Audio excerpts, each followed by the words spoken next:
por Ele, para Ele são todas as coisas. Porque nele, por Ele, para Ele são todas as coisas. A Ele a glória.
Pai,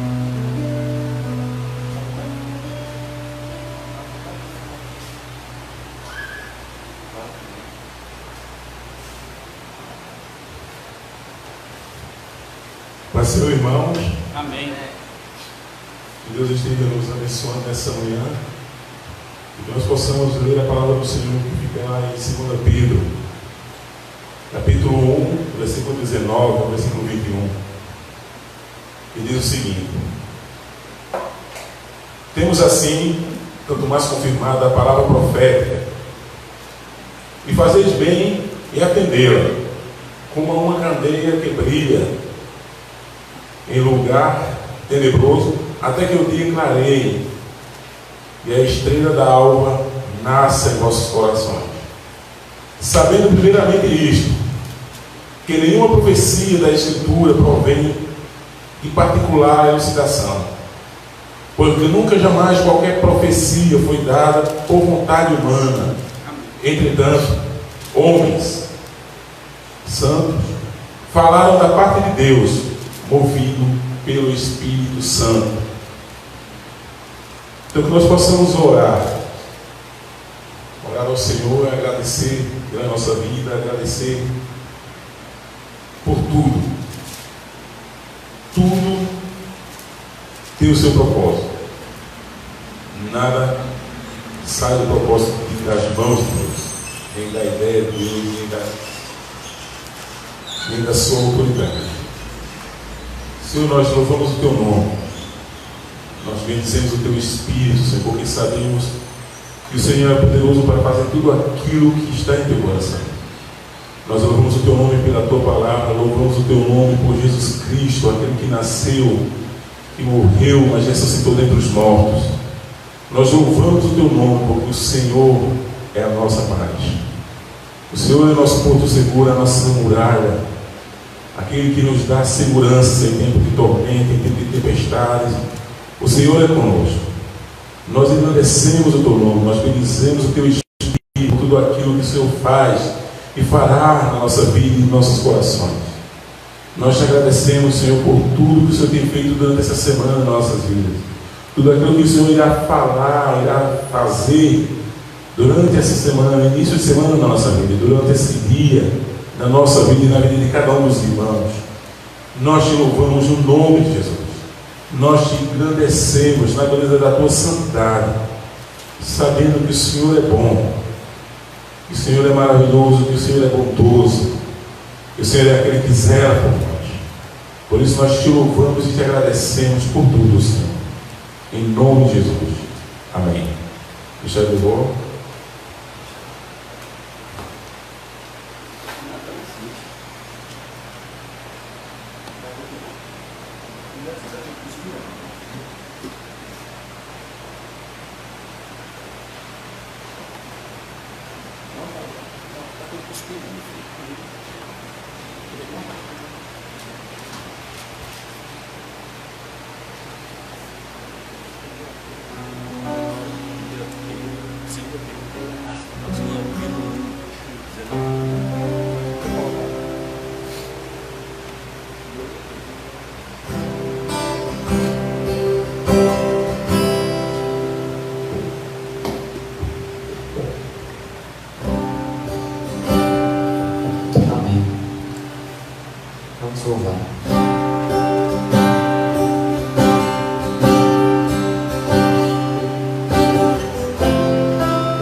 se abalam, os povos se curvam, as bocas se abrem, as mãos se levantam pra dizer que tu és o Rei,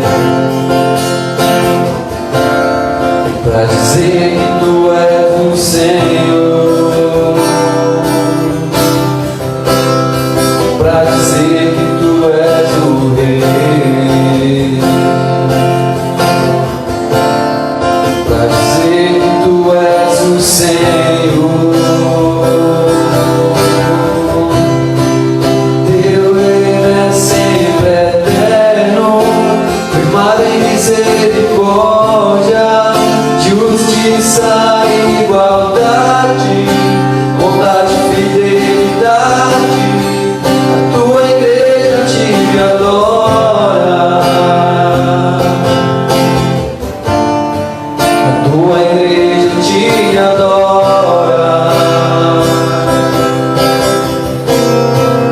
Teu reino é sempre eterno, firmado em misericórdia, justiça e igualdade, bondade e fidelidade. A tua igreja te adora, a tua igreja te adora.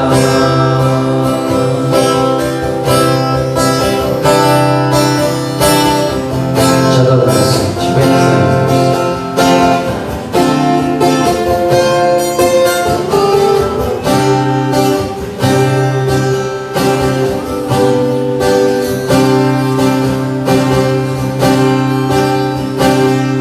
Os reinos se abalam, os povos se curvam, as bocas se abrem, as mãos se levantam pra dizer que tu és o Rei,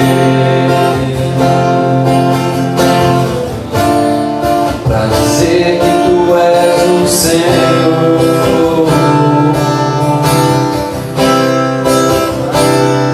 Os reinos se abalam, os povos se curvam, as bocas se abrem, as mãos se levantam pra dizer que tu és o Rei, pra dizer que tu és o Senhor.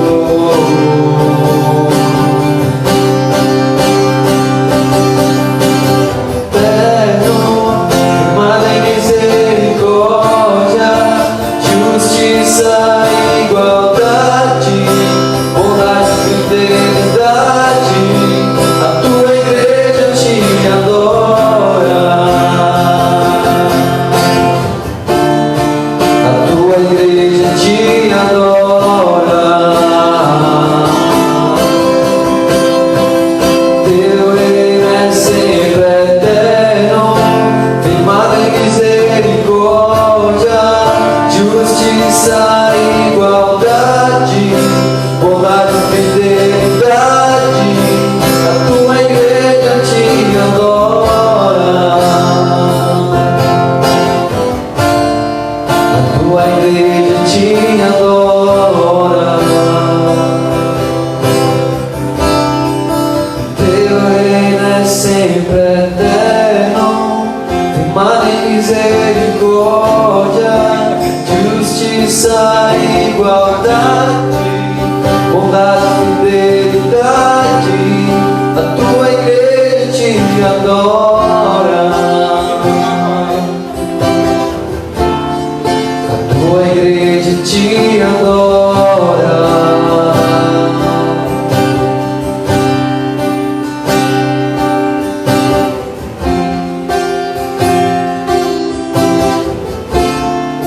A tua igreja te adora.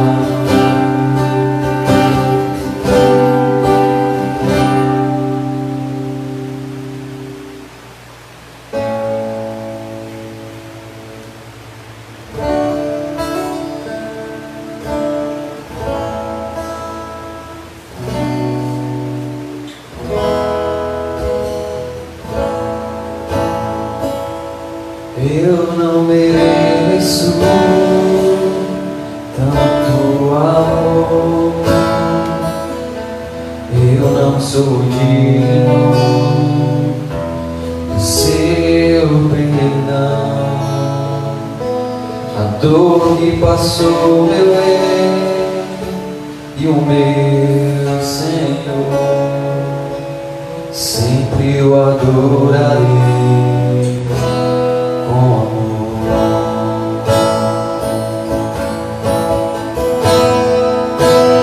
Filho do homem, me libertou verdadeiramente, verdadeiramente.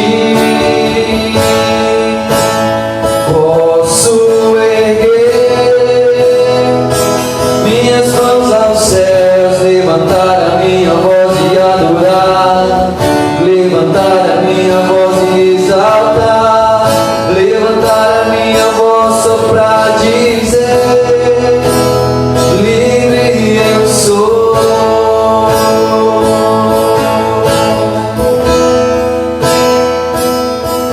Eu não mereço tanto amor, eu não sou digno do seu perdão. A dor que passou meu rei e o meu Senhor, sempre eu adorarei com amor.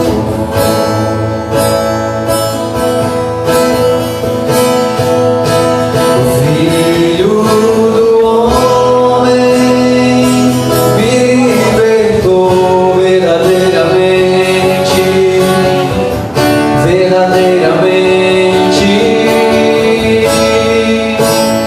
Posso erguer minhas mãos aos céus, levantar a minha voz e adorar, levantar a minha voz e exaltar, levantar a minha voz só pra dizer: levantar a minha voz e adorar, levantar a minha voz e exaltar, levantar a minha voz só pra dizer: livre eu sou.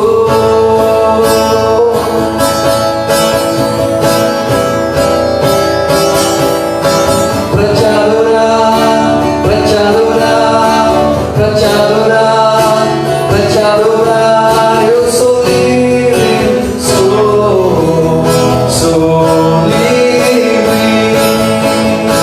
Pra te adorar, pra te adorar, pra te adorar, pra te adorar, eu sou livre, sou livre. Pra te adorar, pra te adorar, pra te adorar, pra te adorar, eu sou livre, sou livre.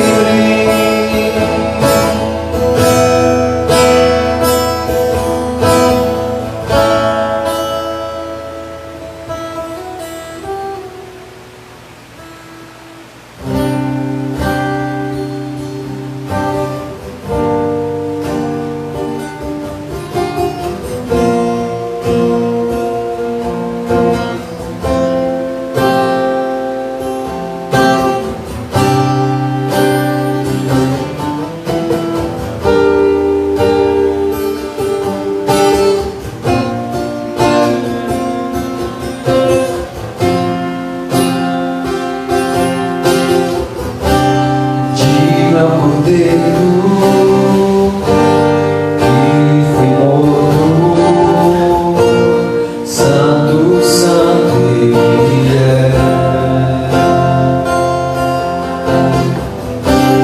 Um novo cântico ao que se assenta sobre o trono do céu.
Dá o pessoal da live. Aqui da live. Amém. Som. Amém, irmãos. Vamos abrir a lição de hoje. Nós vamos falar sobre a inspiração das Escrituras. Nós lemos no texto de 2 Pedro, né?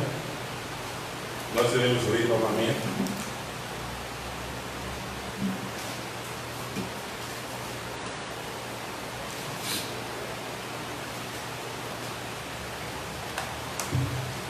Segunda Pedro, capítulo 1, versículo 19 ao 21 diz: temos assim tanto mais confirmado a palavra profeta, que fazeis bem em manter, em atendê-la, como uma candeia que brilha em lugar tenebroso, até que o dia clareie, e a estrela da alva nasça em vossos corações. Sabendo primeiramente isto, que nenhuma profecia das Escrituras provém de particularidade de elucidação, porque nunca, jamais, qualquer profecia foi dada por vontade humana. Entretanto, homens santos falaram da parte de Deus, movidos pelo Espírito Santo.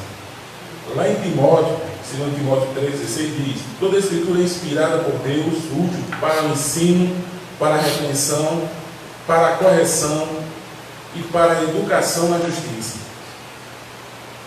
A inspiração é algo bastante debatido, principalmente no meio acadêmico, quando fala que a Bíblia é apenas um livro, ou um livro qualquer, um livro poético, um livro que foi escrito, um simples livro. Querendo desestabilizar a fé cristã, alguns críticos afirmam que a Bíblia é um simples livro, escrito por homens comuns. A declaração traz consigo implicações desastrosas. Primeiro, a Bíblia não é a palavra de Deus infalível e inerrante. A Bíblia não deve ser usada como referencial de autoridade em questões de fé, moral e ética. A Bíblia não pode ser considerada nossa regra de fé e prática, pois está repleta de erros e incompreensões. São termos, irmãos, usados pelos intelectuais e alguns que não creem. Mas existe algo bastante interessante. Eu posso dizer dessa forma, porque também eu agi parecido com esses homens. Às vezes eu li a Bíblia apenas para tentar contradizê-la, para tentar encontrar erros e passar na frente ou na cara de quem viesse tentar falar comigo. E cheguei a confrontar irmãos crentes, né? Antes de ser crente, cheguei a confrontar muitos quando eles iam falar da Bíblia comigo, e eu dizia que a Bíblia não passava apenas de um livro como qualquer outro, um livro que não tem distinção, são apenas histórias, são apenas lendas, são apenas histórias contadas, e que Deus não existia, era um discurso. Mas existe algo que por trás disso tudo.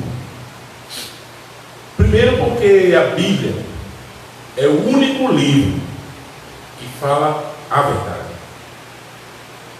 A não aceitação da Bíblia não está no fato dela ser inspirada ou não para eles.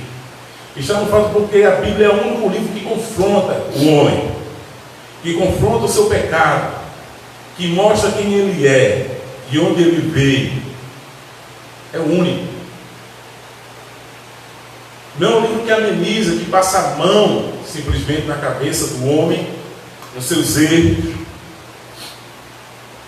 Nós vemos isso, irmãos, porque a própria Bíblia em si, ela responde por si mesma. Quando ela também declara pecados dos homens. Os erros de Abraão, os erros de Davi, os erros dos grandes heróis, mostrando a sua humanidade. Ela não escondeu nem isso.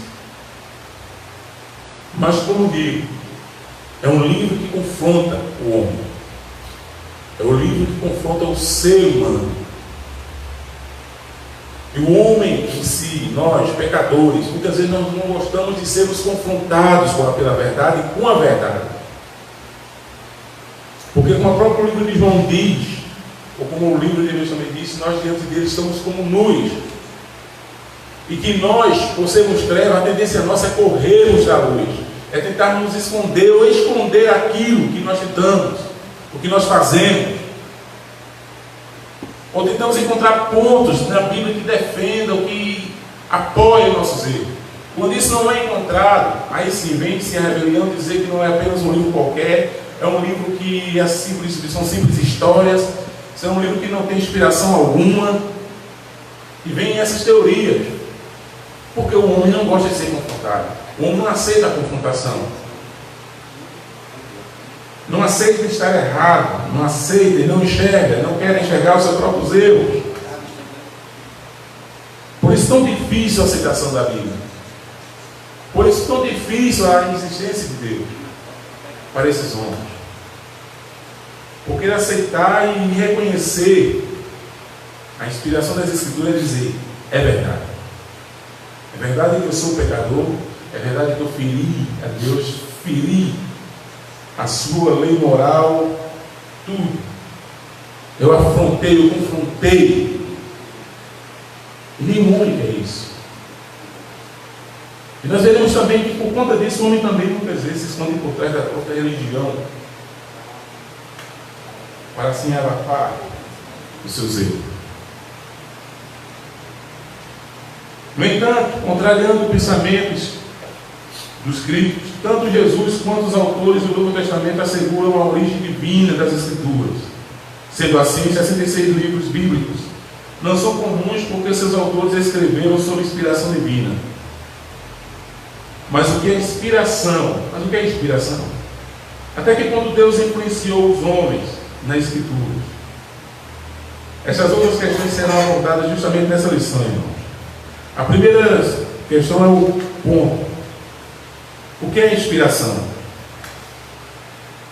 Millard Edson define inspiração como a influência sobrenatural do Espírito Santo sobre os autores das Escrituras, que converteu os seus escritos em um registro preciso da revelação, ou que faz com que seus escritos sejam realmente a palavra de Deus. Para Franklin Ferreira, e ela define inspiração como influência sobrenatural do Espírito de Deus sobre os homens, escolhidos por Ele mesmo, a fim de que registrassem de forma inerrante, suficiente, toda a vontade de Deus em relação à salvação e à vida do homem, constituindo-se esse registro na única fonte e norma da fé e da prática cristã. Estudiosos também como Sproul apresenta também a definição mais breve, porém precisa. Diz o seguinte: a doutrina da inspiração diz respeito à maneira com que Deus superintendeu a redação da Escritura, ou supervisionou, ou inspirou o homem. Existem outras também definições, irmãos. As Escrituras se firmam no alicerce da fé em Cristo, mas repousou sobre os ombros dos apologetas, dos cristãos, a tarefa de apresentar evidências da inspiração divina da Bíblia. O dicionário Aurélio tem essa definição de inspiração: o ato ou efeito de inspirar ou de ser inspirado. Segundo William Mix e Norman Geiser, inspirar ou inspiração vem do termo latino inspiratio e do verbo inspirare. Inspirar é composto pelo prefixo in, que em português é, e o verbo inspirares quer dizer soprar. Inspirares significa soprar ou insuflar. No tempo clássico, que é do Império Romano, inspirare recebeu a conotação de respirar profundamente no sentido figurado de insinuar, ou seja, algo no coração de alguém. O processo pelo qual as Escrituras, a saber, os escritos sagrados, foram revestidos de autoridade divina, no que concerne a doutrina e prática. Em outras palavras, a inspiração é entendida como sendo uma influência espiritual, emocional e mental, de forma que a motivar alguém a praticar alguma ação. São algumas definições, irmãos, sobre o que é inspirar, ou a inspiração. Também existem três elementos da inspiração. A primeira delas é a causa, ou seja, Deus que a origina. Deus é a força primordial que moveu os profetas e os apóstolos a escrever. Como Pedro disse, não foi da vontade humana, não foi algo criado do coração humano de escrever a Bíblia, mas de Deus. E a Bíblia é uma declaração, irmão, de quanto Deus busca falar com o homem, fala e tenta falar com o homem. A motivação primária por trás dos escritos inspirados é o desejo de Deus comunicar-se com o homem ou com o ser humano. Lá em Hebreus nós vimos que diz o seguinte: havendo Deus outrora falado muitas vezes e de muitas maneiras, isso é Hebreus capítulo 1, versículo 1 ao versículo 4 diz: havendo Deus outrora falado muitas vezes e de muitas maneiras aos pais, pelos profetas, nesses últimos dias nos falou pelo seu Filho, a quem constituiu o herdeiro de todas as coisas, pelo qual também fez o universo. Ele é o resplendor da glória, a expressão exata do seu ser, sustentando todas as coisas pela palavra do seu poder. Depois de ter feito a purificação dos pecados, assentou-se à direita em majestade nas alturas, tendo se tornado tão superior aos anjos, quando herdou o mais excelente nome que eles. Ou seja, Deus é quem origina, Deus é quem dá força, foi quem deu força aos homens para escrever, quem motivou os homens, quem inspirou os homens a escrever a Bíblia. E existe também uma outra causa, ou outro elemento da inspiração, que é a motivação humana. A palavra de Deus veio por meio dos homens de Deus, pois ele faz uso de pessoas humanas como instrumentos para transmitir a sua mensagem. Deus se utiliza do ser humano para falar a sua vontade. Isso nós vemos. E como a Bíblia teve a sua importância quando foi escrita, assim como também quando foi ditada aos profetas e aos nossos pais na fé. E existe outro ponto, que é a autoridade divina. A palavra profética escrita foi revestida de autoridade divina. As palavras da profecia são a palavra de Deus. A inspiração, como disse Pedro, irmãos, não vem do coração simplesmente do homem, porque pelo coração do homem ele queria estar longe de Deus. Pela vontade humana, dos seus pecados, do seu lamaçal, está longe de Deus. Porque a Bíblia diz que quando ele se aproxima da luz, se aproximar de Deus é se aproximar da luz. E quando você se aproxima da luz, tudo aquilo que você fez e faz em as claras. Como Jesus falou, não há nada que você faça escondido, na cozinha que não venha para a sala, nem no quarto, nem no escuro que não venha às claras.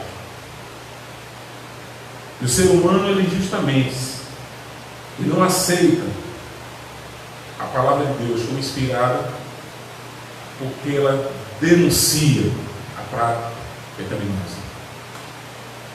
Ela denuncia. Não somente denuncia a prática, como também denuncia e avisa e diz a ele que há uma punição, que há uma consequência, que é uma consequência para tudo que o homem faz. Tudo que ele planta, o que ele plantar, ele irá colher. Se plantar o mal, não colherás o bem, mas sim o mal. Não tem como você plantar uva e colher manga.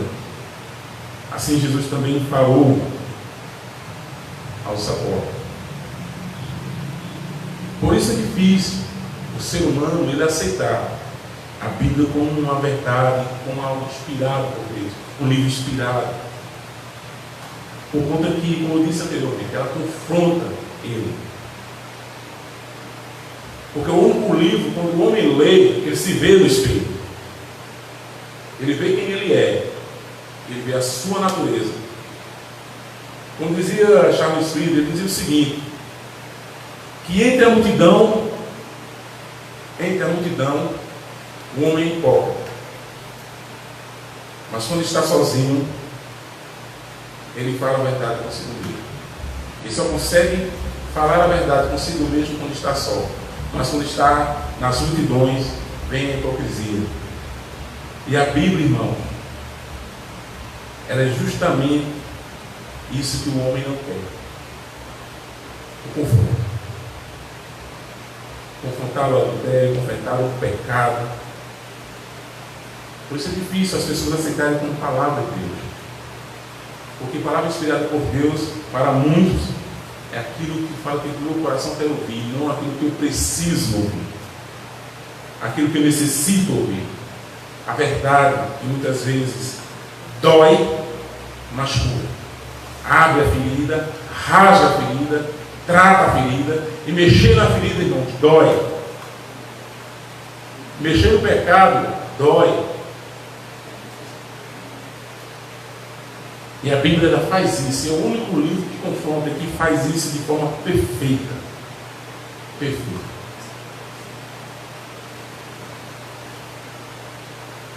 As definições elaboradas por autores diferentes acerca da doutrina da inspiração ressaltam algumas verdades em comum. Tudo o que os autores bíblicos escreveram fizeram sob influência, supervisão e direção sobrenatural de Deus, ou seja, não foi algo criado no coração do homem, como um livro poético, ou um livro de história, ou nada disso. Eles não produziam seus escritos, de forma independente, nem por decisão própria. Essa influência e superintendência de Deus garantiu aos autores bíblicos a produção de textos precisos, inerrantes, confiáveis e suficientes. A inspiração é a garantia para que tais escritos sejam, de fato, reconhecidos e aceitos como a palavra de Deus.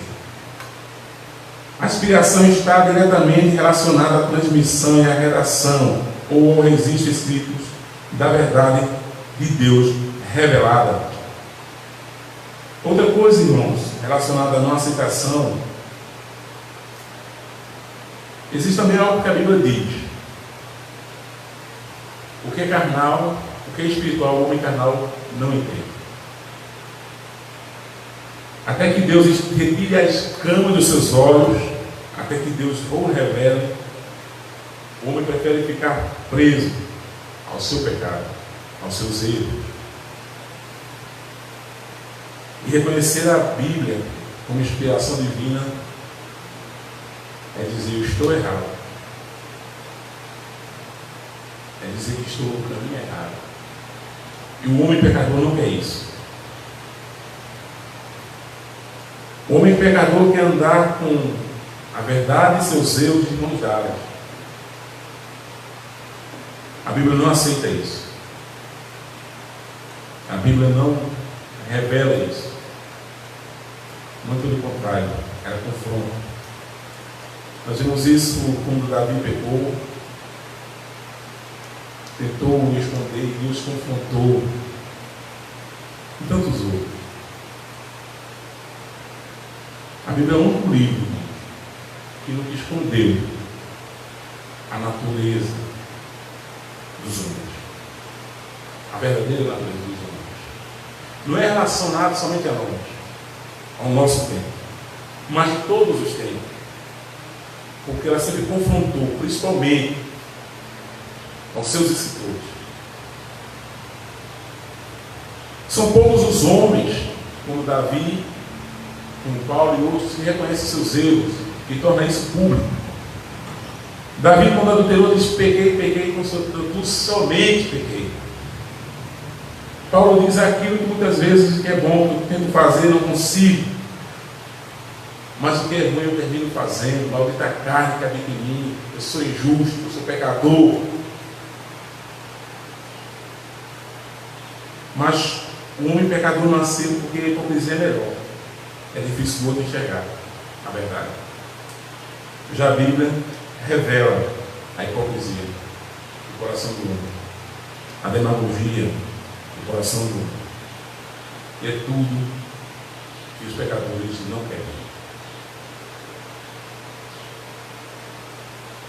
A inspiração sem revelação.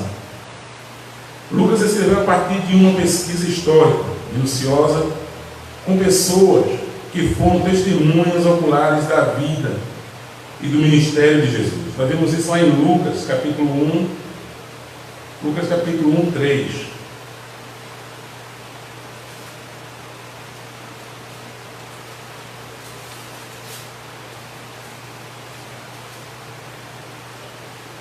Lucas capítulo 1, do 1 ao 3, diz: visto que muitos ouvem, que empreenderam a narração coordenada dos fatos que entre nós se realizavam, conforme transmitiram os que desde o princípio foram deles testemunhas oculares e ministros da palavra. Igualmente a mim me pareceu bem, depois de acurada investigação de tudo desde a origem, dar por escrito, excelentíssimo teólogo, uma exposição em ordem, para que tenhas plena certeza das verdades em que fostes instruído. Isso é a inspiração sem revelação. Inspiração sem revelação, a inspiração na realidade veio de Deus, mas da iniciativa também. Mas a inspiração em si, não sem a revelação, existe uma diferença. A revelação é quando Deus fala diretamente. Nós vemos isso lá quando Deus fala a Isaías. Isaías tem a visão, fala através de Paulo. Quando Paulo teve a visão do terceiro céu, João escrevendo o Apocalipse, e teve coisas que eles não puderam revelar pelo Espírito, a pedido de Deus, tanto João quanto Paulo. Eu estou falando a respeito da revelação sem a inspiração. Quando ele fala da inspiração sem a revelação, isso ele dá o exemplo de Lucas. Lucas achou apropriado, escrevendo, de colocar por escrito o que estava acontecendo. Ele fez uma apurada investigação, ele investigou alguns apóstolos, ele investigou pessoas relacionadas às curas, todos os acontecimentos relacionados a Jesus. Ele foi atrás, ele investigou, ele procurou. E nós sabemos que geralmente há quem bata de frente com a questão da pesquisa do historiador, mas uma coisa é certa: para a história, o que bate são os fatos, o que realmente aconteceu. Então a Bíblia também é um livro histórico. A Bíblia é história, geografia, português, ciência, física, o que você imaginar de economia, a Bíblia é. O outro é saúde. Saúde principalmente, quando Deus cura, não precisa mais remédio não. Mas Lucas teve isso. Ele resiste, ele coloca de fato os seus registros, como dizendo: olha, o que eu escrevi foi uma investigação acurada, fui investigado, fui visto pessoa por pessoa, alguns dos profetas, alguns dos apóstolos. Eu fui até ele, eu investiguei, eu procurei, registrei, Theo, para que você tenha convicção naquilo que você foi instruído, que é a verdade. Não é nenhum, Jesus não é nenhum outro que apareceu, um revolucionário que apareceu, Theo. Ele é o Filho de Deus, ele é aquele que ele realmente reivindicou ser. Assim como também os seus milagres.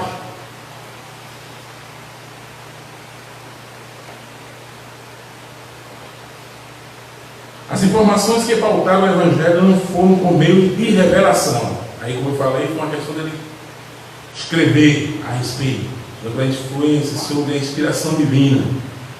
No entanto, os registros escritos foram inspiração divina. Tanto que o próprio Paulo citou em Timóteo 5,18. Ele cita Lucas 10, versículo 7. Lucas 10, versículo 7 diz o seguinte: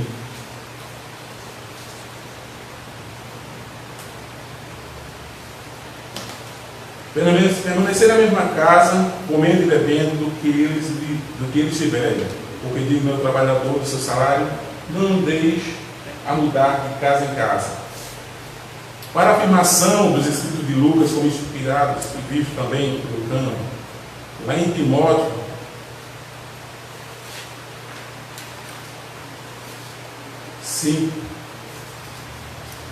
Timóteo 5,18 diz o seguinte: pois as escrituras declaram, não amordaces o boi quando pisa o trigo, e ainda o trabalhador é digno do seu salário. Isso fazendo referência a Deuteronômio 25:4. Revelação sem inspiração. João recebeu uma revelação. Uma voz do céu o proibiu de escrever o seu conteúdo. Isso fica lá em Apocalipse 10, versículo 13 e versículo 4. Que é algo que lhe fora revelado, mas que não lhe foi permitido divulgar. Assim como também o próprio Paulo, lá em 2 Coríntios 12, escreveu também. Nesse caso, houve uma revelação, não uma inspiração também, porque o conteúdo que foi revelado a Paulo não foi redigido. Lá em 2 Coríntios, irmãos, vamos ler o que Paulo Pedro falou. 2 Coríntios 12, 1 ao 4. Se é necessário que me glorie, ainda que não convém, passarei a visões e revelação do Senhor. Conheço um homem em Cristo que há 14 anos foi arrebatado até o terceiro céu, se no corpo ou fora do corpo, não sei, Deus sabe, e sei que tal homem, se no corpo ou fora do corpo, não sei, Deus o sabe, foi arrebatado ao paraíso e ouviu palavras inefáveis, as quais não é lícito ao homem referir. De tal coisa me gloriei, não porém de mim mesmo, salvo nas minhas fraquezas. Pois se eu vier a gloriar-me, não serei nessa, porque direi a verdade, mas abstenho-me para que ninguém se preocupe comigo, mais do que em mim vê ou em mim ouve. Mas, como disse Paulo, não foi permitido revelar. Isso significa que isso é a palavra, isso é a inspiração, ou seja, a revelação sem inspiração. É uma forma direta de Deus lidar com o homem, de Deus falar com o homem. Já na questão de Lucas, foi uma inspiração sem a revelação. Ele escolheu os fatos que estavam lá, acontecendo em Jerusalém, e transformou isso em um livro. No caso, o volume do seu Evangelho. Nós vemos isso também quando ele declara no livro de Atos. Também foi o que ele escreveu, ele recolheu também essas informações. O ponto de origem das Escrituras. Toda a Escritura traz a pressuposição ou até mesmo a afirmação clara, direta de sua origem divina. Paulo disse algo bem interessante em 2 Coríntios 13:8. Porque nada podemos contra a verdade, senão pela verdade. A posição de Jesus acerca do Antigo Testamento. Nas discussões e controvérsias com os adversários e oponentes, Jesus citou repetidas vezes as Escrituras. Quando tentado no deserto, respondeu e efetuou e refutou todas as propostas de Satanás, citando as Escrituras. Em Mateus 15, irmãos, quando os judeus ou os fariseus se reuniram, porque nós sabemos que Jesus tinha inimigos. Os fariseus, os saduceus, os sacerdotes, porque existia algo em Jesus que ele não tinha. Era prática. E Jesus ensinava com poder. O que Jesus falava, ele fazia. Jesus pegou o amor e amou. Jesus falou sobre compaixão e se compadeceu. Jesus falou sobre misericórdia e exerceu misericórdia perdoando. Mas o que havia um choque entre Jesus e os fariseus é o que muitas vezes acontece nos nossos dias. Quando muitas vezes os fariseus conheciam a Torá no seu tempo, o Pentateuco que eles tinham, alguns rolos dos livros dos profetas, mas eles passaram diante das leis de Moisés, começaram a criar outras leis. E tem uma coisa que acaba, irmãos, com a fé do homem, é a religiosidade. Quando as tradições religiosas, elas querem ficar de pé de igualdade à lei de Deus, à própria palavra de Deus. E os fariseus faziam isso. E eles testavam Jesus. Olha, lá no livro de Moisés diz isso, a lei diz isso, a lei diz aquilo, e Jesus refutava com a prática. Não adianta você falar, citar a Bíblia, conhecer a Bíblia de Gênesis e Apocalipse, se não houver uma prática, se não houver uma vivência. É você pregar a mentira e viver a própria mentira, se enganando e enganando os outros. E eles falavam, eles debatiam com Jesus. E Jesus falando com eles, debatendo com eles, disse: olha, a lei diz honrar pai e mãe. E esse foi um debate, irmãos, muito curioso.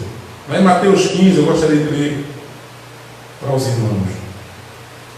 Foi bastante curioso esse debate deles.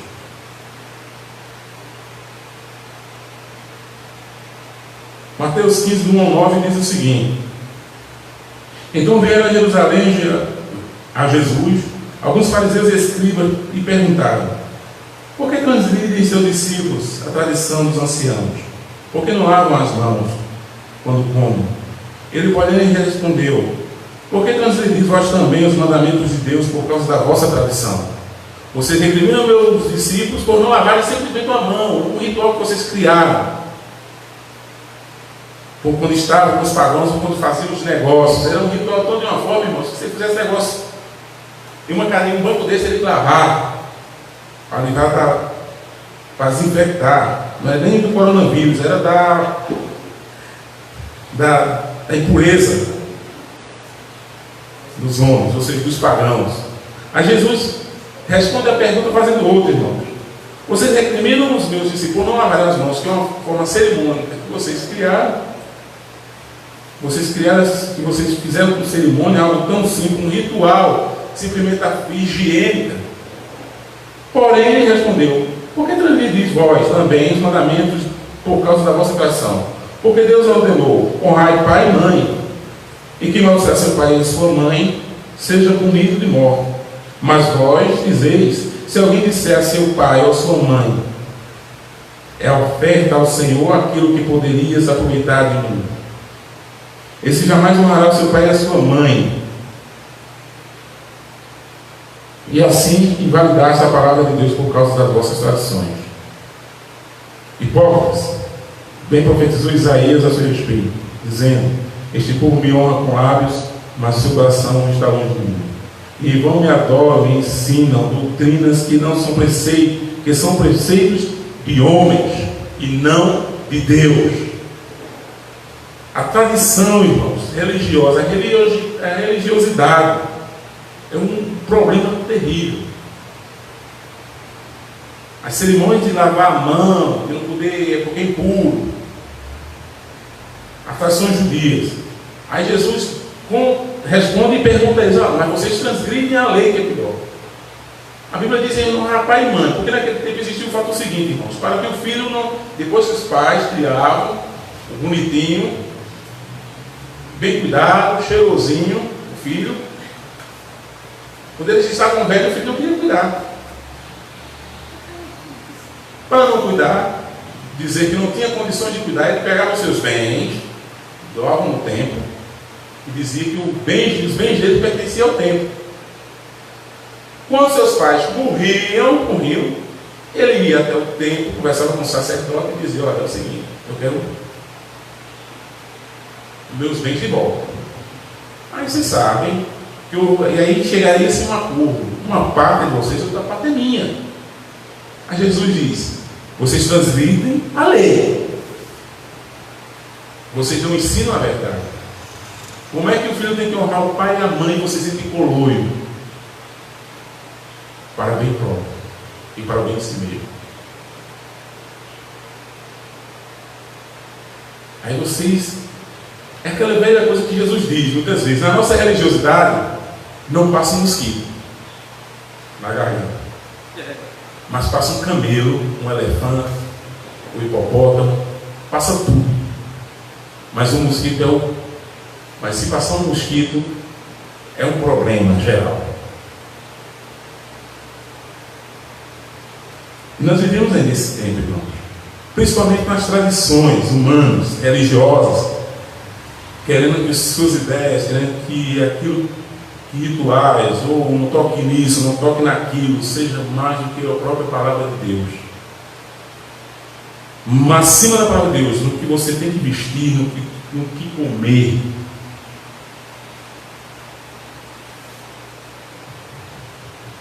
Não toque nisso, não toque naquilo. Usos e costumes, geralmente atitudes religiosas. A igreja primitiva teve que lidar muito com isso. A igreja nossa contemporânea lida muito com isso. Nós temos usos e costumes, irmãos, sobre essa questão toda de transgredir. Quando se vê a questão da santidade, de quem é mais santo e quem é mais pecador. Onde se é questionado não é o caráter da pessoa, mas como ele se veste. Se veste igual a mim, é santo. Se não se veste igual a mim, é quase um santo. Aí Deus diz: olha, eu não olho para nada disso. Eu olho para o coração. A vossa religiosidade enxerga só isso. Eu vejo o coração da pessoa. Eu vejo além das vestes. Eu vejo além das palavras. Eu vejo a alma. Porque aquilo que você professa, muitas vezes, não é aquilo que você vive. Mas aquilo que você não vive, que não é demonstrado às pessoas, no seu íntimo, eu vejo. Os fariseus aqui devem ter ficado alarmados quando Jesus falou isso.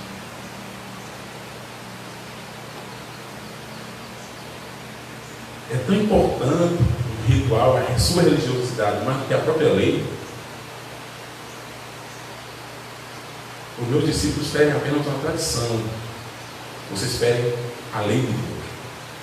Mas mesmo assim eles se acham justos, mais santos, mais retos. Por isso Jesus disse aos fariseus: vocês são panos sepulcros caiados, perfeitos por fora, podres por dentro.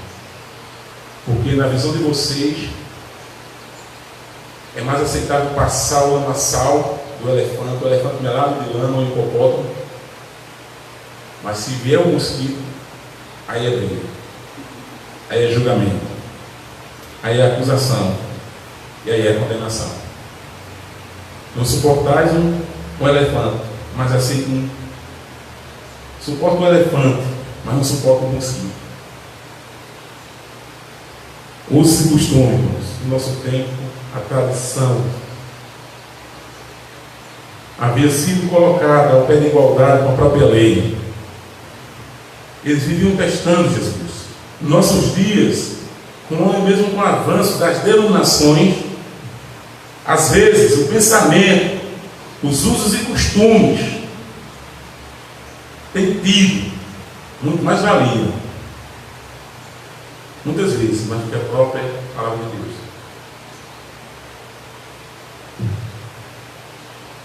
E tem sido tentado colocar em pé de igualdade usos e costumes. Se vê o que é por fora, porque é mais bonito, mas por dentro sepulcro caiado. Eu louvo a Deus, irmãos, porque Deus não vê como nós, nem age como nós,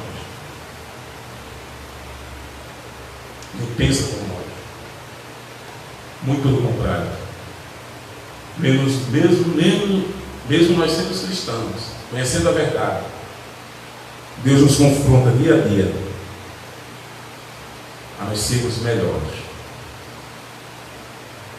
Melhores, verdadeiros com o próximo, verdadeiros com nós mesmos. Não se enganando e nem tentando enganar ninguém. Com práticas e tradições, com guardas de usos e costumes, culturais e outros, colocando em pé de igualdade com a lei e com a palavra de Deus. Jesus também, irmãos, ele debateu com o próprio diabo. Quando ele foi tentado no deserto, o diabo tentou Jesus com a própria palavra, né? Nada podemos contar a verdade, são pela verdade. O diabo olha para Jesus e diz: se tu és o Filho de Deus, transforma a pedra em pães. Se joga dessa montanha e os anjos, ele dará ordem a teu respeito para que te salve. Olha, te darei tudo se te prostrares e me adorares. E Jesus usou a verdade para confrontar o diabo. Das pedras transformadas em pão, ele disse: nem só de pão viverá o homem, mas de toda palavra que sai da boca de Deus. Nem só de pão vive o homem, mas de toda palavra que sai da boca de Deus. Para se jogar diante do pináculo, quando o diabo disse: olha, te joga daqui. E é certo que o Senhor dará ordem aos anjos que venham ao teu respeito e te salvem. Jesus disse: não tentarás ao Senhor teu Deus. No nosso tempo há muita gente tentando a Deus, irmãos. Há muita gente tentando a Deus. Nesse período de coronavírus, muitos crentes estão tentando a Deus. Estão indo contra, estão indo... É terrível, irmãos. A falta de bom senso, a falta de segmento do homem. Isso eu falo de cristãos e não cristãos. É a causa de muitas tragédias. Nós estamos vivendo um tempo difícil. Essa doença veio mudando São Paulo forte e tem arrastado multidões, tem matado milhares de pessoas, centenas. Mas há muitos que estão tentando a Deus. E depois, o pior acontece, pergunta a Deus por quê. Por quê, Deus? Eu sou teu servo, eu leio, eu vou aos cultos, eu vou a EBD, mas por quê? Muitas vezes nós agimos, nós perguntamos os porquês de Deus, já conhecendo a resposta, mas preferimos que Deus responda para eu não vejo que o erro simplesmente foi meu. O homem é um ser complicado. O homem é um ser complicado. Após a sua ressurreição, demonstrou para os discípulos o caminho de Emaús e para os demais que tudo o que havia acontecido em relação à sua pessoa foi o cumprimento das Escrituras, e fez a exposição de todo o cânon do Antigo Testamento, ele explicando o caminho de Emaús após a sua ressurreição, quando Jesus conversava com seus discípulos, perguntando o que estava acontecendo, aquele movimento, e eles disseram que um Jesus havia morrido, que haviam roubado seu corpo, e aquela polvorosa na cidade. Jesus disse: mas não era necessário para que se cumprissem as profecias, que foi profetizado por Isaías e os profetas, que ele haveria de vir, que ele haveria de morrer, que ele haveria de ressuscitar, que ele haveria de padecer na mão dos homens, dos pecadores, morrer e ressuscitar. Mas Jesus, para poder eles entenderem que fosse tirado o véu, irmãos, Jesus se utilizava do cânon. Cânon quer dizer, deriva da palavra grega cânon, ou cana, regra.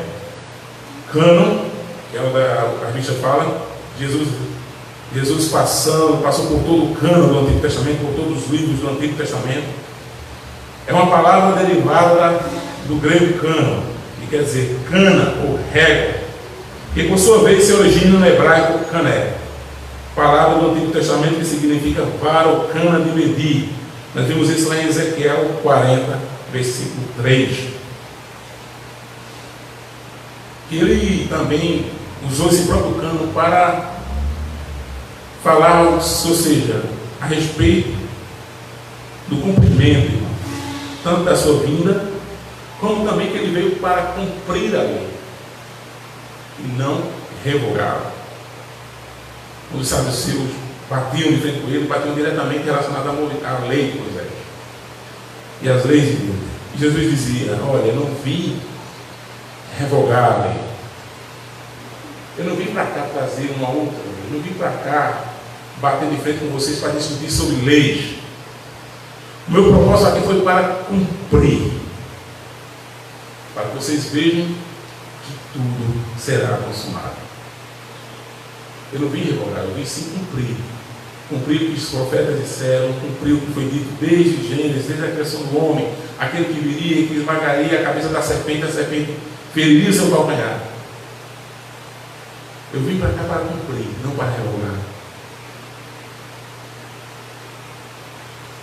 E era dessa forma que ele refutava os fariseus. Eles faziam questão, irmão, tentar pegar Jesus no meio. Eu fui fariseu um dia. Porque antes de ser crente, eu li a Bíblia para tentar contradizer os crentes.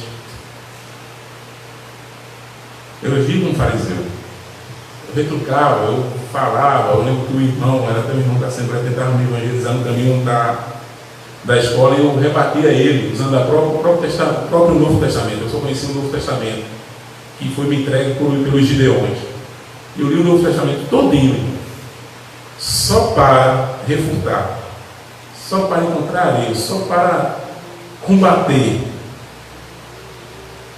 E eu lembro que eu batia de frente com Deus. Eu disse: olha, isso é historinha, né? Mas olha, a Bíblia diz, eu conheço, eu sei. E dizia, e fazia questão de dizer, mas não creio. Hoje, louvado seja Deus, e a misericórdia e a graça, eu creio.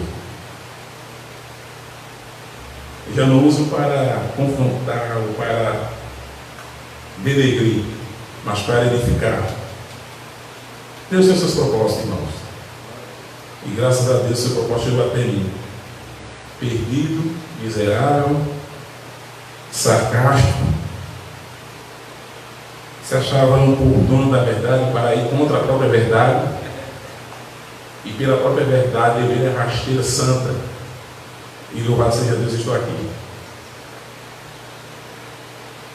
A posição apostólica dos apóstolos acerca do Antigo Testamento.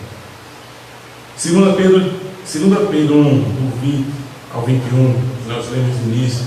Pedro afirma que a profecia do Antigo Testamento não foram produzidas por vontade ou decisão do ser humano. Os escritores sagrados falaram da parte de Deus, movido pelo Espírito Santo. Barney Rubin diz: a fonte definitiva de toda a profecia nunca foi decisão do homem sobre o que gostaria de escrever, mas sim a ação do Espírito Santo na vida do profeta. Não foi um livro qualquer, irmãos. Não foi o homem chegar e dizer: olha, hoje eu vou escrever sobre pecado. Não, acho que hoje eu vou escrever sobre erros. Acho que hoje eu vou falar sobre questões emocionais da nossa vida cotidiana, como nós vimos alguns livros sobre o interior. O homem natural pode escolher um assunto para escrever, mas escrever para dar satisfação emocional para o homem. Deus não. Sabe o que há na alma, na nossa alma. Por isso as profecias, a palavra de Deus não veio da vontade de nenhum homem, mas da vontade de Deus. 2 Timóteo 3,16, Paulo afirma que as Escrituras foram inspiradas por Deus. O termo usado por ele é teopneus, que literalmente significa respirar ou expirar, exalada ou soprada por Deus. Essa palavra deixa claro que Deus é a fonte do texto das Escrituras. Toda a Escritura é soprada para fora de Deus. Toda a Escritura é soprada para fora por Deus. Seria bom, irmãos, se no nosso tempo nós estamos lendo sobre a inspiração das Escrituras, e isso me vem a mim. Para nós, a Bíblia é um livro sagrado de regra, fé e prática. Cremos que é um livro inspirado por Deus, é um livro que nos orienta. Mas para muitos teólogos, eu gosto muito de falar isso, pouco se lê a Bíblia hoje. Pouco se lê. É por isso que a igreja muitas vezes passa por fraquezas espirituais. O crente, nós, por causa dessa negligência. Melhor do que ler, é mais interessante eu fazer outra coisa. Eu dar uma volta, eu conversar com outras pessoas. Melhor do que ler, é ouvir uma profetada. É melhor ouvir uma profetada, é melhor ouvir um homem ser usado, ou aparentemente ser usado para falar aquilo que eu quero ouvir, que eu gostaria de ouvir de Deus. Porque se for ler, Deus vai falar aquilo que eu preciso ouvir, e não o que eu quero ouvir. Isso é terrível, isso é prejudicial para a igreja, irmãos. Se a Bíblia é um livro de regra, fé e prática, ela deveria ser mais valorizada na leitura, e não embaixo do braço. O crente não é identificado simplesmente porque anda com a Bíblia na mão. O crente é reconhecido pela prática do Evangelho, pela prática das Escrituras. Mais do que religiosidade, cerimônia religiosa, Deus vê caráter, Deus vê prática. Isso foi o que mais incomodou os fariseus. Como eu falei anteriormente, Jesus falava e Jesus praticava.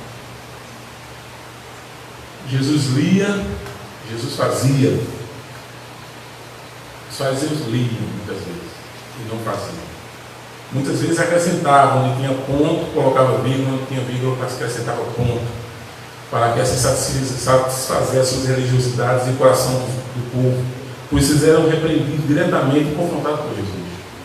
Porque é melhor e mais aceitável falar o que o povo quer ouvir do que o povo precisa ouvir. E Deus fala o que nós precisamos, não o que nós queremos. Há muitos que preferem falar o que o povo quer. Verdadeiros homens de Deus falam o que o povo precisa e não o que querem ouvir. E quando você fala o que o povo precisa ouvir, nem sempre é de bom proveito para eles. Porque, como diz a Bíblia, confronta os interesses, aí o egoísmo religioso, aquela coisa toda que remói dentro de nós. E uma coisa que o homem detesta é ser confrontado, mesmo mais religioso dentre eles. Ricardo Barbosa, um pastor presbiteriano, eu gosto de citar isso, ele falou nos meados do ano 2000, ele disse: olha, a igreja se perdeu no caminho, ou em qualquer esquina da história, e ela se perdeu, irmão, porque a igreja, muitas vezes, no nosso tempo, nosso tempo contemporâneo, nós preferimos viver de religiosidade. Nós queremos viver de, como eu falei anteriormente, de palavras que alimentem o nosso ego, que nos coloquem para cima, que nos faça rir, que nos faça bem, que nos deixe felizes, que nós vamos para casa, nós vamos vibrando, não lembramos mais nem do que foi dito. Há muitos que transformaram a palavra inspirada como um brigadeiro público, um brigadeiro de si, para entreter as pessoas que assistem. Isso não é bom. Isso não tem sido saudável. E o reflexo É o que nós vivemos hoje. O reflexo que nós vivemos hoje é porque isso foi colocado anteriormente. E foi passando desapercebido, foi passando meio que só rasteiro, até chegar em nós, até chegar no nosso filho, até chegar no que somos hoje. Mas Deus pode mudar isso tudo, irmãos. Talvez isso tudo que aconteça e que está acontecendo no mundo seja para que a igreja também aprenda a ver Deus e comece a voltar-se para Ele. Isso que esteja acontecendo seja para eu e você voltarmos para Deus e olharmos para Ele segundo a sua verdade, segundo as Escrituras, não segundo a linguagem religiosa ou aquilo que tentam colocar. Nada podemos contra a verdade senão pela verdade.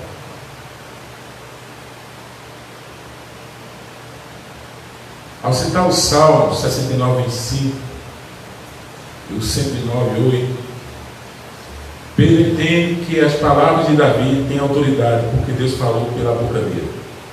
Essa mesma ideia é encontrada em Atos 3, 18, 21, onde Pedro reconhece que Deus falou pela boca dos profetas.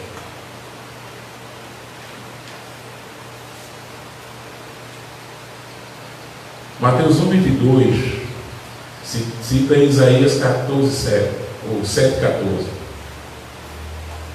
e fala sobre o nascimento de Jesus. O menino nos nasceu, o filho se nos deu, a virgem terá um filho, e o seu nome será Emanuel, Deus conosco. Isso foi citado lá em Isaías. Ao mesmo tempo, essa origem das Escrituras, irmãos, mostra também a unidade da Escritura, do Antigo Testamento com o Novo Testamento. Então é dito, você não tem como entender o Novo Testamento sem ler o Antigo. Você entenderá menos o Antigo sem ler o Novo, porque eles se fundem em um só. Eles se unem, eles se harmonizam. Por isso Jesus citava o Antigo Testamento, por isso os apóstolos citavam o Antigo Testamento para testificar o que eles falavam. Olha, esse profeta já veio profetado, está se cumprindo hoje. A igreja, como veio o Espírito Santo, olha, foi promessa lá de Joel, foi promessa de Deus para os nossos dias. A vinda do Messias foi promessa para os nossos dias. Isso não veio de agora, isso veio de antes. Mas por incrível que pareça, aqueles que conheciam a Torá, conheciam o Antigo Testamento, conheciam o Pentateuco, não viam, que eram os fariseus, os publicanos. Tanto Atos 16 fala também sobre a respeito do Salmo 69, 25, fala a respeito de Judas, da traição de Judas. Os apóstolos viram o cumprimento na junção, ou seja, no capítulo de Atos 4, 25. Eles viram aquela parte de Salmo 2, 1 ao 2, um cumprimento. Porque no dia que Jesus, que falava sobre reis e nações, iriam conspirar contra Deus. Ele fala a respeito desse cumprimento quando os sacerdotes, os judeus, os Herodes, Pilatos, ou seja, os governos de Israel, se juntavam, se colocaram para ir contra a Jesus. Tramaram contra Jesus. E eles dizem que aquilo foi um cumprimento. E havia sido dito lá atrás, no Salmo 2, que as nações iriam voltar, que os homens iriam vir contra o ungido de Deus. Então, aquele coloio dos sacerdotes, com Herodes, e com o próprio Pilatos, ou seja, Israel, já havia sido profetizado. Era necessário. Vemos, portanto, que a perspectiva dos autores do Novo Testamento a respeito do Antigo Testamento concorda com o testemunho dos próprios profetas. Normalmente, os homens de Deus iniciavam as suas mensagens proféticas com a expressão "assim diz o Senhor". Hoje se mudou a expressão, né? Quando o cara quer dar uma profetada, diz logo: quem é que está passando? Deus está falando aqui, tem alguém passando por necessidade. De 200 pessoas, se um não tiver, Louvado seja. Não é assim que diz o Senhor, né? Deus está me mostrando. Deus está me mostrando que existe alguém aqui que está vivendo uma tribulação muito grande. É jogar o ar, irmão, e ver qual é o chapéu que cai. Mas os profetas, quando eles falavam, diziam: assim diz o Senhor. Não sou eu que falo, assim diz Deus. Isso foi com Jeremias, Isaías, Amós, Samuel, todos eles. Assim diz o Senhor. Os escritores dos apóstolos foram ousadamente aluídos, ou seja, os escritos apostólicos foram realmente aluídos, colocados em pé de igualdade e autoridade, porque se caracterizavam no Antigo Testamento como palavra de Deus. Eram chamadas de escrituras, profecias. A igreja do período do Neotestamentário fazia circular, lia, colecionava e mencionava os livros do Novo Testamento. Nós vimos isso quando Paulo citou Lucas e quando o próprio Bartolomé é citado por Pedro. Ao lado das escrituras inspiradas no Antigo Testamento, eram colocadas em pé de igualdade. Eles reconheciam a origem do Novo Testamento ao lado da autoridade divina do Antigo Testamento, ou seja, a igreja neotestamentária. Eles utilizavam justamente isso. É por isso que nós, muitas vezes, às vezes a teologia desencontra o ouro. Eles faziam circular. Assim também aconteceu com o livro de Lucas. A igreja já circulava com aqueles livros dele, já falavam, já comentavam, citavam ele. Por isso o Antigo e o Novo Testamento se completam. Eles se harmonizam. Aí nós vemos isso, por exemplo, lá em Coríntios. Os autores do Novo Testamento concebiam os próprios escritos como escrituras. Pedro coloca o texto de Paulo em pé de igualdade às escrituras do Antigo Testamento. Ele diz: e as pessoas ignorantes, estáveis, por não compreender o conteúdo das epístolas de Paulo, deturpam seus ensinos de forma como deturpam as demais escrituras. Veja aí que a autoridade de Pedro chama aqueles que deturpam a verdade e diz: são ignorantes, estáveis, por não compreender o conteúdo das epístolas, não compreender a palavra, deturpam seus ensinos, os ensinos de Paulo, da forma como também deturpam a Bíblia, ou as demais escritos, ou os demais das escrituras.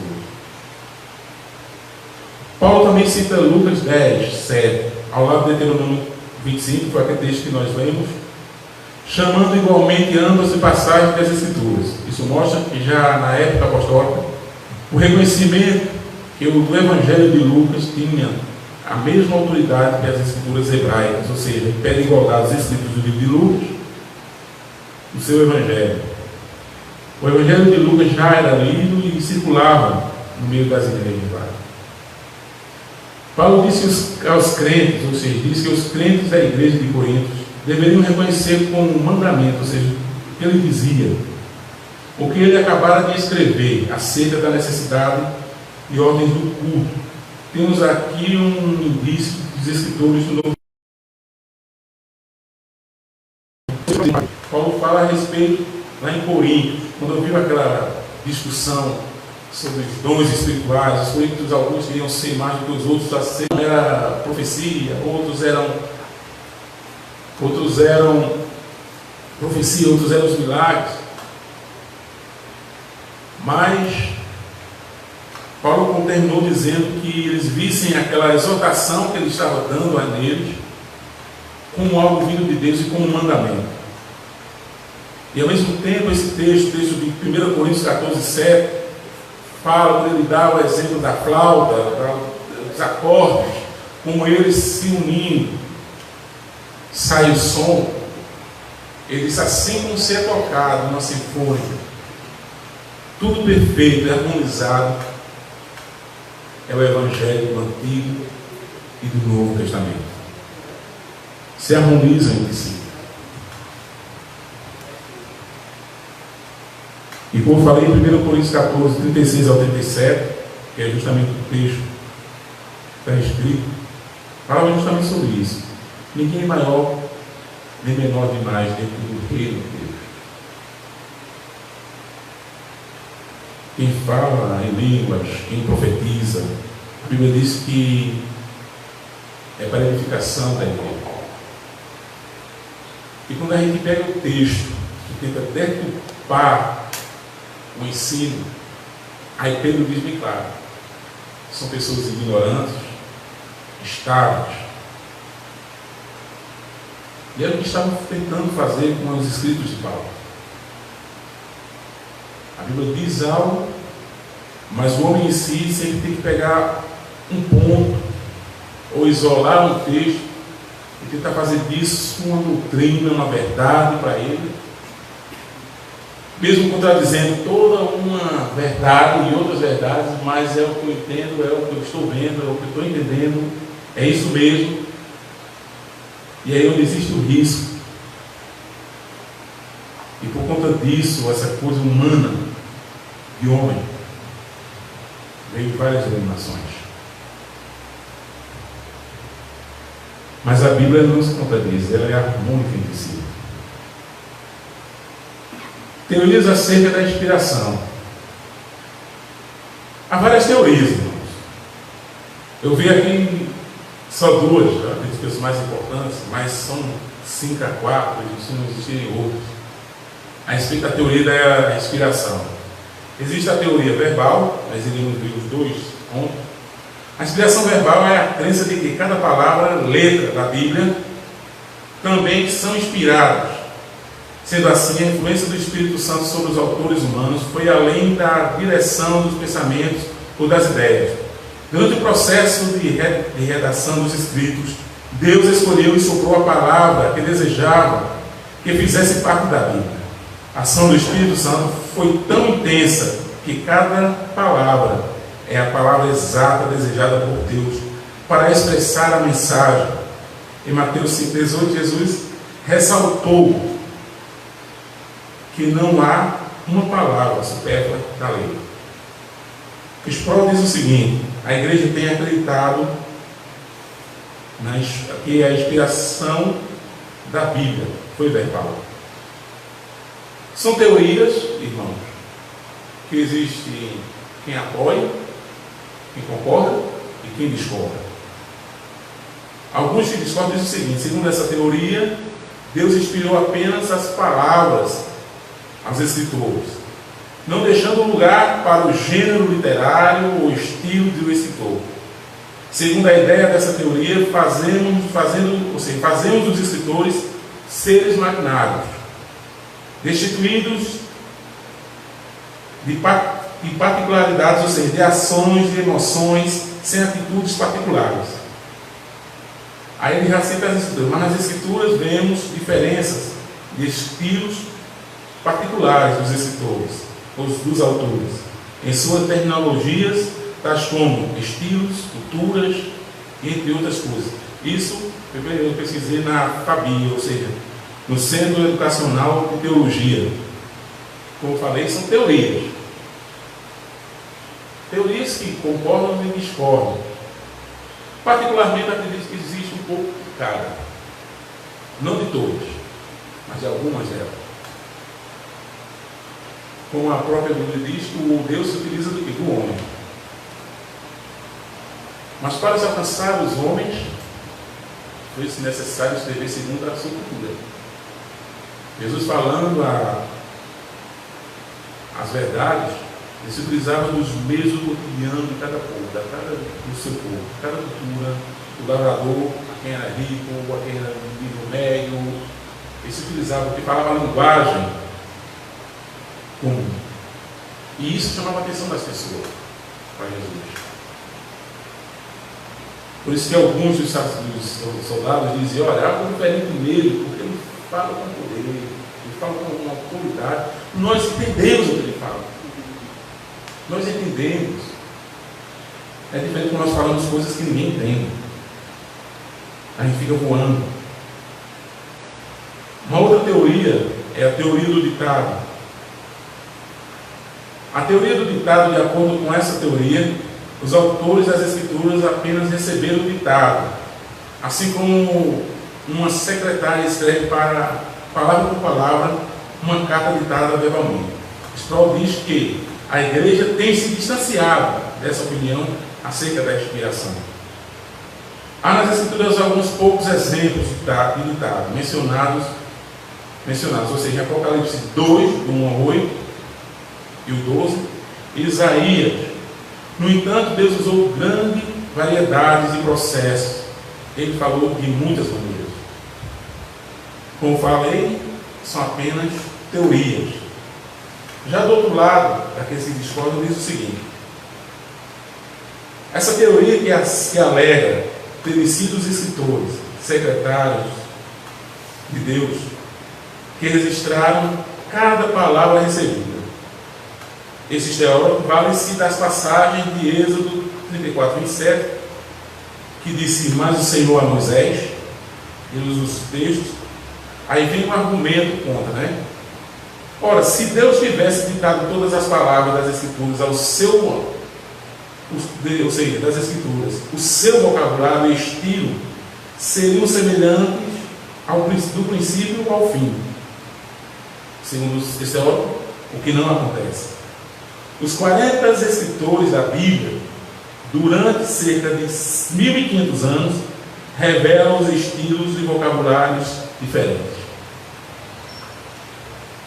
Na minha visão, é um pouco de cada. Porque a Bíblia diz que Deus, claro, Deus ditou o que ia ser revelado. Deus falou, algumas coisas eles escreveram, outras não. Foi ditado, o outro foi verbal. Aí existe uma outra teoria, que é a inspiração natural. É a alegação de que a Bíblia não é mais inspirada do que qualquer outra ou outro livro, ou outra obra artística. A inspiração é meramente um discernimento superior, existente em algumas pessoas. Essa teoria não dá lugar a qualquer ação sobrenatural pelo Espírito Santo. Como diz o teórico, quem pensa dessa forma não tem certeza da veracidade da Bíblia. Não digo qualquer. Aí nós vamos para o início da revista dos teólogos dizendo que a Bíblia, como qualquer livro, não é inspirada, não serve para questões éticas nem moral. Se vale dessa inspiração natural.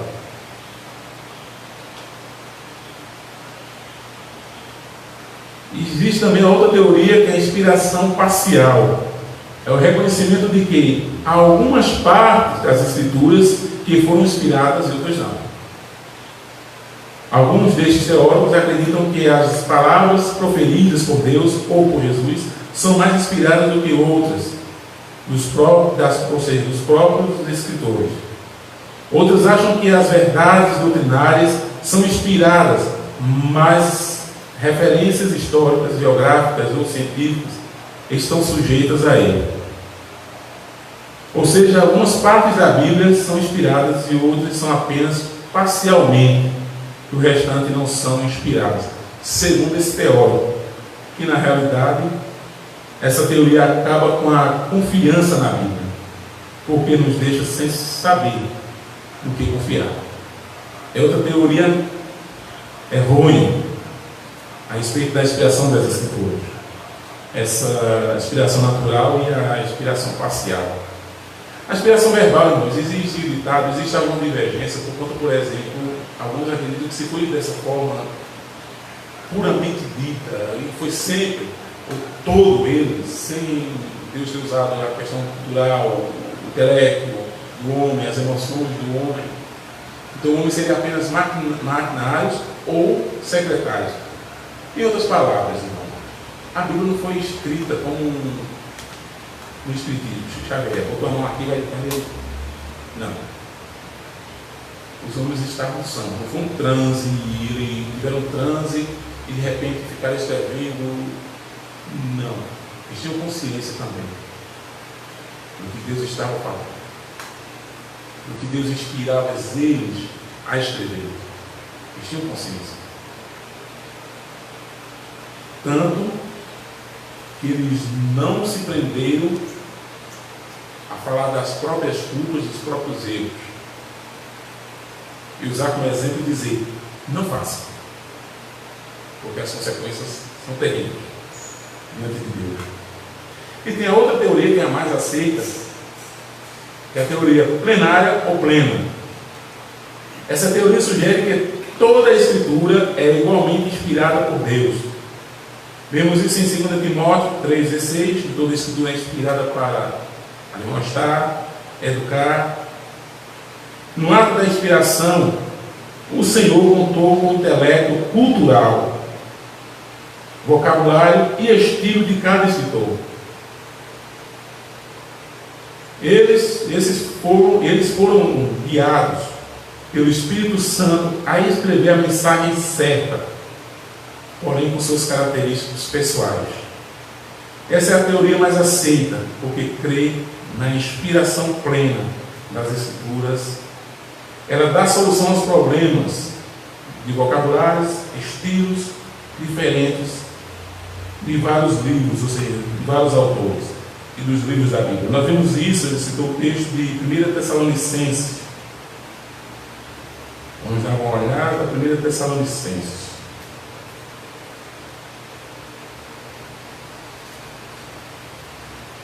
Ele usou como ponto de apoio 1 Tessalonicenses 2,13.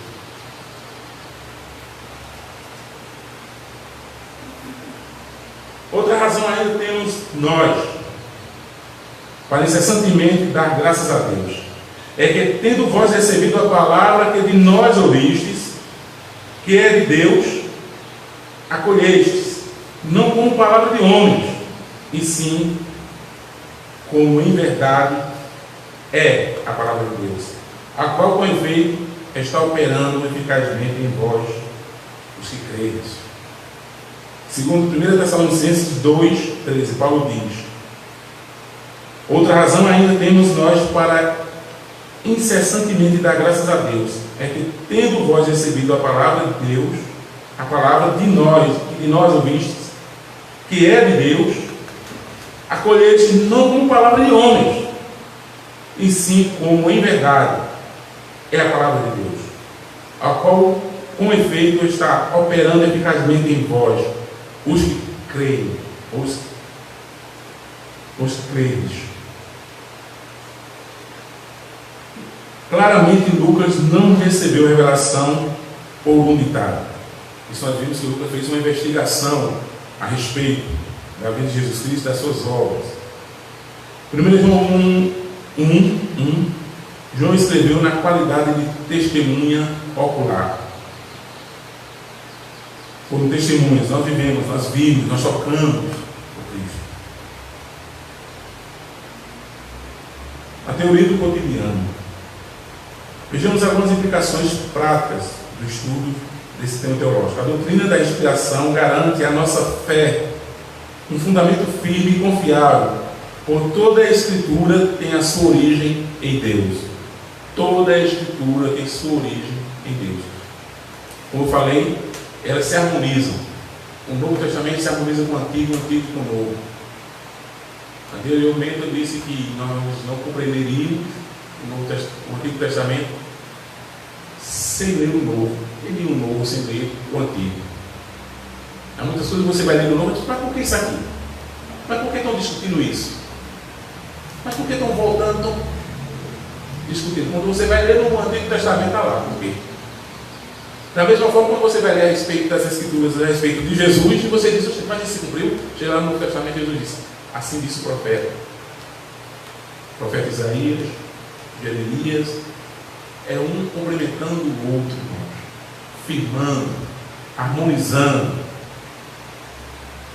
A doutrina da inspiração deve nos conduzir a uma vida de submissão aos ensinos e mandamentos registrados nas Escrituras, pois são investidas de autoridade divina. Não veio do coração do homem, nem da vontade do homem, mas de Deus. A doutrina da inspiração nos assegura que tudo o que precisamos saber acerca de Deus e do seu plano eterno de salvação está disponível nas Escrituras. A supervisão de Deus no processo da redação garante suficiência como palavra de Deus. A doutrina da inspiração nos assegura que a Bíblia, nossa regra de fé e prática, deve ser reconhecida e aceita como inerente. A influência do Espírito de Deus sobre os autores humanos no processo de registro e os preservou de erros e de imprecisões. A Bíblia é a palavra de Deus, irmão. É inerrante, é verídica, é a verdade absoluta. Absoluta. Jesus, num dos textos, Jesus falou aos fariseus que eles erram por não conhecerem as Escrituras. Nós erramos muito, ainda hoje, por não valorizarmos a leitura das Escrituras. Nós erramos muito quando aceitamos ensinos de homens e colocamos em pé de igualdade com as Escrituras. Nós erramos abandonando as Escrituras. Nós erramos quando deixamos de ler as Escrituras. Nós pecamos, irmãos. O maior pecado da igreja é quando ela deixa de lado a Bíblia. O maior pecado do crente é quando ele deixa de se alimentar com a palavra de Deus. Quando ela deixa de ter a sua importância, a sua devida importância. Ela é o centro, irmão. Ela é o centro. É aquilo que edifica, é aquilo que nos cura, é aquilo que nos aviva. E a qual o Espírito usa para falar com os nossos corações. Então, que nós possamos valorizar mais a Bíblia. Que nós possamos buscar mais a Bíblia. Por isso nós devemos estudar mais e mais a Bíblia, conhecer mais a própria palavra.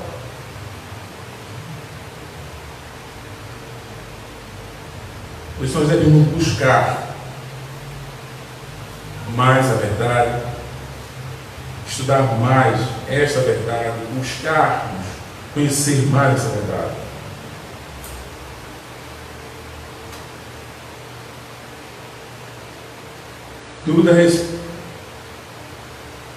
Aí vem as questões. Por que é importante estudarmos sobre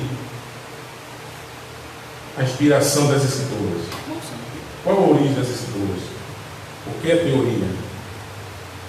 A lição aborda apenas duas teorias da inspiração. O irmão pode citar e explicar apenas sobre. É necessário nós vermos muitas coisas, irmão. Primeiro, é importante falar sobre a inspiração, porque, como falei anteriormente, os homens não aceitam, né?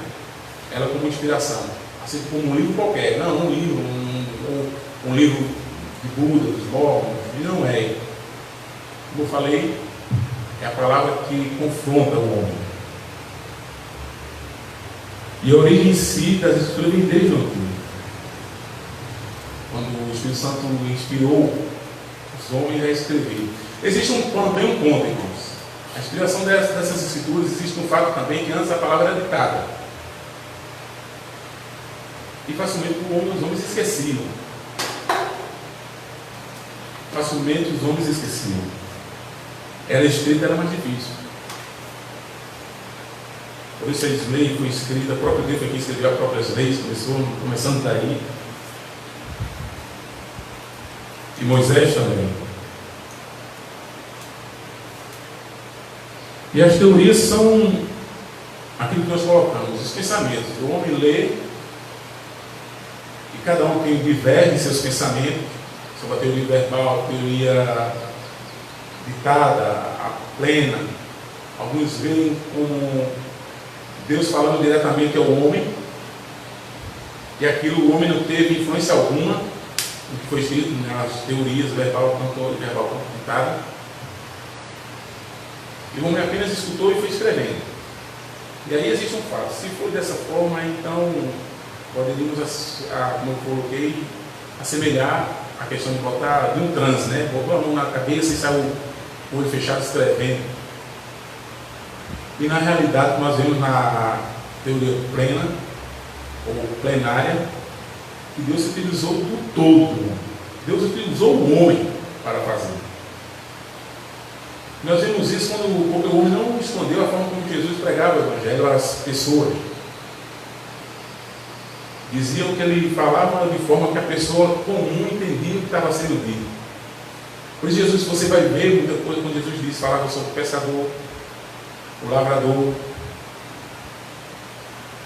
coletor de impostos, porque era o cotidiano das pessoas. Aí vem a teoria do Mafabi, o curso de teologia dizia que se fosse a Bíblia fosse citada da forma como Deus realmente teria um princípio e um fim. Aí ele diz, por isso que Deus utilizou o próprio homem para isso. Até hoje usa o homem como um instrumento para levar a verdade, para falar a verdade, a forma como se expressa a palavra de Deus a nós. Em outros estados há uma expressão diferente, porque são culturas diferentes. São culturas diferentes. Amém, irmãos? Aniversariante do mês, ou seja, aniversariante da semana. Nosso irmão Dinho, professor da sala dos jovens.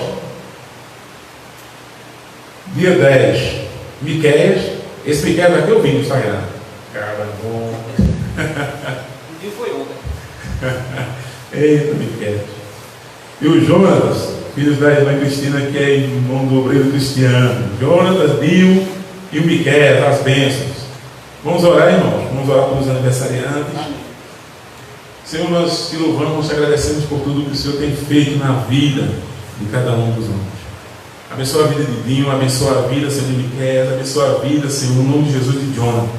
Que o Senhor cubra com as suas bênçãos, enche-os de graça, de misericórdia. Que a sua graça seja sobre cada um deles, no nome de Jesus. Abençoa a vida deles, usa para a glória do teu nome, abençoa toda a sua família. Que o Senhor possa abençoar de forma poderosa. É o que nós pedimos em nome de Jesus e te agradecemos. Amém. Amém, irmãos. Que Deus abençoe cada um de vocês.